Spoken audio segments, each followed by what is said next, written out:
Right now, it's time for the Way Black History Fact. And today's Way Black History Fact is sponsored by Underground Beach Club. From the streets to the beach, for the latest in beachwear, visit undergroundbeachclub.com. And we're going to read from history.com. All right, this is not ramsesandq.com. It is history.com. You can check it out for yourself. We're going to talk about, I pulled some paragraphs here. The long and the short of it is that, Buffalo Wild Wings originated with a black restaurateur, and the popular narrative is that it originated with white restaurateurs. I can't share it all with you because it's too long. So I'm going to give you just a couple of bullet points.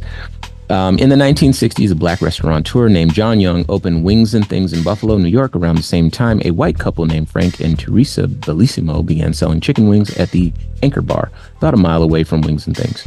By the 1980s, the Bellissimos had become famous for supposedly inventing buffalo wings. Yet in recent years, local historians tracing the history of the dish have drawn attention to the contributions of John Young as well as the cooks who came before him.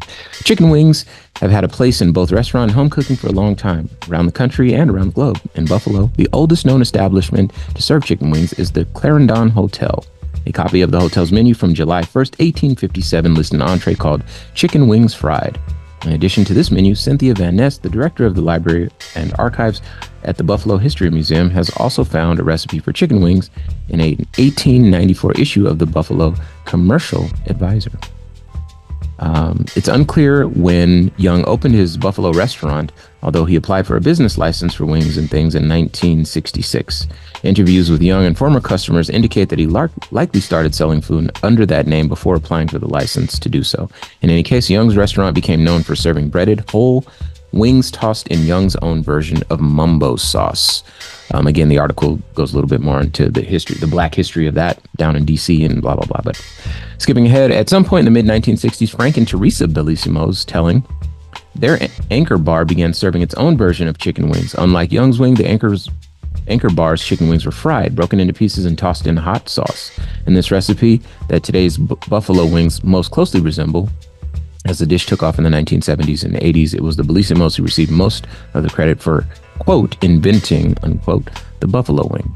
Young had moved to Illinois around 1970. When he returned to Buffalo about a decade later, he was surprised to see how many restaurants were serving what they called buffalo wings. He was also surprised to see that the Anchor Bar had claimed the title of being the first restaurant to serve the wings, especially because he thought that Frank Bellissimo had gotten the idea from him.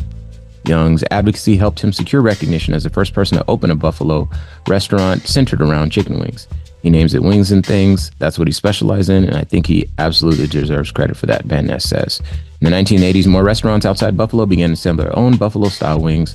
The franchise Buffalo Wild Wings, originally named Buffalo Wild Wings and Weck, opened in 1982 in Columbus, Ohio. As Buffalo wings spread throughout the country, they became associated with football and in particular the Super Bowl.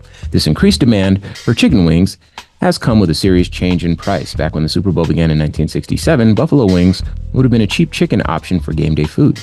Ironically, their growth in popularity since then has turned wings into one of the most expensive and in-demand pieces of chicken. And just so you know, I don't believe I've ever eaten a chicken wing. Ramses doesn't consider boned chicken real chicken. Yeah, I can't do it with the bones in it. It's too much sauce. I need you guys to hear this though. I can't do it with the wings in it. It's a clearly with the bone in it. I can't do it with the bones. Is a clearly rational thing to say. But that the chicken with the bones isn't real chicken is insane. Listen, man, I need them strips. That's the real chicken. But anyway, that's that.